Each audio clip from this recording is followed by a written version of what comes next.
Direto e reto com o diretor médico da Federação Paulista de Futebol. Alô, doutor Moisés Cohen, seja bem-vindo, doutor Moisés, boa tarde. Boa tarde, Eli, é um prazer falar com vocês aí.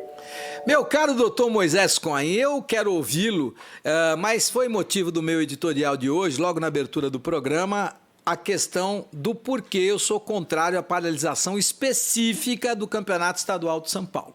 Não estou aqui para defender outros campeonatos estaduais, porque não conheço diretamente o protocolo dos outros estaduais. Sou contra a permanência e a manutenção, neste momento, da Copa do Brasil pelos grandes deslocamentos, mas sou totalmente contrário à paralisação do Campeonato Estadual aqui de São Paulo. Gostaria de ouvi-lo, doutor. Por que eu estou correto em achar que o campeonato deveria continuar, pelo menos aqui em São Paulo? Bom, Elia, eu acho que primeiro você está correto porque você conhece um pouco do trabalho que é feito dentro da federação e dentro dos protocolos que nós estamos seguindo desde o reinício do futebol. E eu acho que falta, talvez, um pouco de esclarecimento para a parte da população, das pessoas que têm se posicionado contra. Então, eu queria aqui aproveitar o teu gancho para poder explicar um pouco de como é feito o trabalho, para que depois pudesse fazer uma avaliação. Eu dividiria, antes de comentar diretamente, eu dividiria em dois grandes grupos. Nós temos o grupo da população, que é o grupo que está doente, que é o grupo que, obviamente, enche as UTIs, os hospitais. Não se esqueça que eu sou médico, vivo isso de manhã até à noite, trabalho em hospital público, trabalho em hospital privado, então eu conheço os dois lados. Eu sou muito sensível a tudo que vem acontecendo, estamos extremamente preocupados. Então, esse é o primeiro ponto, absolutamente concordo com tudo que todos têm falado. Mas nós dividimos em dois grandes grupos, o grupo daqueles que estão doentes e o grupo daqueles que são saudáveis e que não estão doentes. E o grande objetivo, Elia, é a gente evitar que o segundo grupo dos não doentes venha a engrossar o primeiro grupo dos que estão doentes. Esse é o grande objetivo, é a grande meta, seria o sonho de qualquer epidemiologista, de qualquer cidade, de qualquer país do mundo. Eventualmente, isso não é possível, nesse momento, abraçar toda uma população de 220 milhões de habitantes. Mas, pelo menos na população que nós estamos aqui nos referindo, que é a população dos jogadores de futebol, dos familiares dos jogadores de futebol, de todos aqueles de comissão técnica e funcionários dos clubes de futebol, todas essas pessoas, elas têm um atendimento médico diário, ou seja, um segmento médico diário. E elas têm feito exames 2 vezes, 3 vezes, dependendo do clube, por semana. Ou seja, eu realmente desafio a escolher dentro da população em geral uma amostra populacional que esteja tão acompanhada, tão seguida como tem sido os jogadores de futebol, pelo menos aqui do estado de São Paulo. Então isso praticamente deixa-nos tranquilos por um pouco mais de experiência que nós tivemos nos campeonatos recém-terminados. Então nós não tivemos problema, foi sucesso. Então, eu não quero viver de elogios, não é isso, pelo amor de Deus. Eu quero realmente aqui falar só da saúde. Não vou entrar no mérito econômico, não vou entrar no mérito do entretenimento, mas da saúde. Essa proibição, Elia, eu enxergo, posto isso, como um desserviço à saúde. Porque a partir do momento que você para com os jogos de futebol, para dar essa assistência aos atletas, e aos seus familiares. Por que aos seus familiares? Porque algum atleta que possa ter positivado o exame que é feito durante a semana, não fica por aí. Esse atleta é afastado e todos os seus familiares com quem ele vive serão testados também. Então veja que amplitude tem tudo isso em função do futebol. Por que eu disse que é um desserviço? Porque a partir do momento que você perde isso, você está deixando de preservar adequadamente a saúde desses atletas, que é o que a gente quer, que é preservar a saúde para não engrossar aquela fileira dos que estão doentes. E parece que não há um entendimento nessa linha, ou não está claro, e eu estou tentando aqui deixar claro, que na prática é isso que acontece. Essas pessoas e proporcionalmente, se nós levarmos em consideração percentual, o número de atletas e de pessoas que estão nesse entorno e a percentagem de doentes, ela é muito abaixo da população em geral. Claro, você pode ter um momento específico no Corinthians, no Palmeiras, que dão mais mídia, aparecer um monte de gente ao mesmo tempo, mas isso não foi por conta de protocolo, foi por conta, seguramente, de descuido e de falta de seguir o protocolo. Então, essa é a minha preocupação. A minha preocupação é com a saúde específica desses atletas, exatamente na contramão do que está sendo falado. Porque eu não estou falando de doente, eu estou falando de gente saudável. É eles que eu quero preservar, são eles que eu quero preservar. E essas pessoas saudáveis, elas estão absolutamente seguras. Claro que para estar segura tem que estar dentro de uma bolha, mas dentro do que a gente considera modelo ideal, elas estão dentro do modelo ideal. Estão sendo testadas rotineiramente, estão sendo acompanhamento médico diariamente.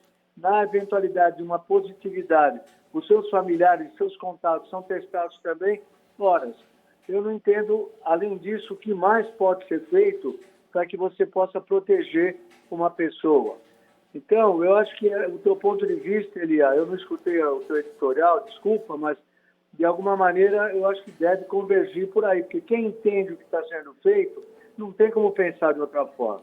Não, eu gostei muito da sua colocação, doutor, e eu não tinha me dado conta a respeito da testagem para as famílias. Essa é uma questão que eu vou continuar levantando, porque eu tinha me detido na testagem dos jogadores. Mas veja, quando um jogador é testado positivo, primeiro que ele se afasta, segundo que ele também possibilita que a família seja testada e aí você tem mais controle para que a doença não se alastre. E você testando esse jogador, você na verdade está testando 10, 12 pessoas da família, porque você testa o jogador, deu positivo, o jogador tem condição, a família vai ser testada, a família também não vai sair por aí caso o teste seja positivo, alastrando a doença. E com a paralisação do futebol, estes testes para os jogadores, eles são paralisados, e aí você não tem teste, você não sabe se o jogador está ou não está, você não sabe se o familiar está ou não está, e a doença acaba tendo uma possibilidade maior de também ser alastrada. Então é uma posição que eu não tinha me detido, que também é interessante e que também precisa de destaque. Doutor, rapidamente eu queria entender como é que vai ficar a federação. Eu entendo que o governador João Dória foi político, ele conseguiu levantar a bandeira aí do Reinaldo Bastos, ser um interlocutor bastante afável e tal, mas como é que fica a Federação Paulista de Futebol nessa história, doutor? Espera 15 dias e depois tem campeonato de qualquer maneira? Qual é a posição que o senhor entende e a federação tomará? Bom, primeiramente, a relação da Federação Paulista, particularmente do presidente Reinaldo, minha pessoalmente, eu sou amigo particular do governador, nós entendemos perfeitamente a posição. Eu entendo que a decisão não é unilateral. Ele, obviamente, tem aí a pressão da Procuradoria-Geral do Estado, com quem nós tivemos reunião anteontem, a própria comissão, eu sei que tem gente favorável, os médicos favoráveis, mas não é fácil. A posição dele não é uma posição fácil. Porém, na federação, ontem teve reunião com a Série A1, A2, A3, com os presidentes dos clubes, e o presidente Reinaldo, da federação, soltou um boletim oficial, que você deve ter à mão aí, e na segunda-feira teremos uma reunião pela manhã para uma nova rodada de conversação com o governador e com o comitê do Covid. Eu acho que são pontos de vista todos respeitáveis. É como eu disse, se eu levar por conta só o lado ruim do problema, que são os doentes, são as UTIs, são os hospitais, é claro que dá uma primeira sensação de prender todo mundo dentro de casa, fechar, trancafiar, e ninguém se fala, ninguém faz nada. Só que isso não é o real. Por Doutor, outro lado, só eu desculpe, Desculpe interrompê-lo, nós estamos em cima do laço, mas eu queria só entender o seguinte, para a gente poder finalizar.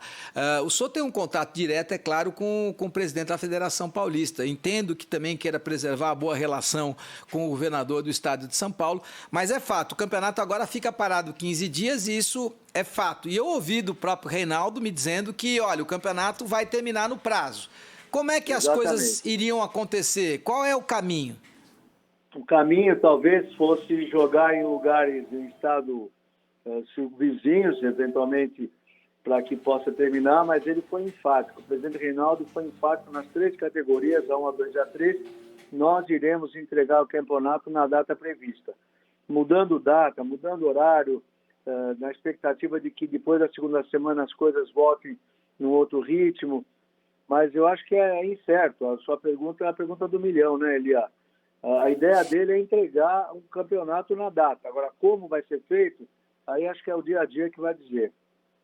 Maravilha, conversamos com o Dr. Moisés Cohen, diretor médico da Federação Paulista de Futebol. Estamos todos nesta expectativa. Repito, muito preocupados com a saúde, que é longe a coisa mais importante do que qualquer outra. Não existe economia sem saúde, então é óbvio que a gente quer que a saúde tenha sempre o foco principal. Não há como a gente ter futebol se o futebol não puder ser praticado, mas quando você pode praticá-lo, por que não? Hipócritas seríamos nós de ficarmos defendendo a paralisação irrestrita do futebol pelo simples fato de que é politicamente correto você abordar a questão de que tem que parar o futebol. Muito obrigado, viu, doutor Moisés? Eu que agradeço, Elias, sempre à disposição. Um abraço forte e bom final de semana.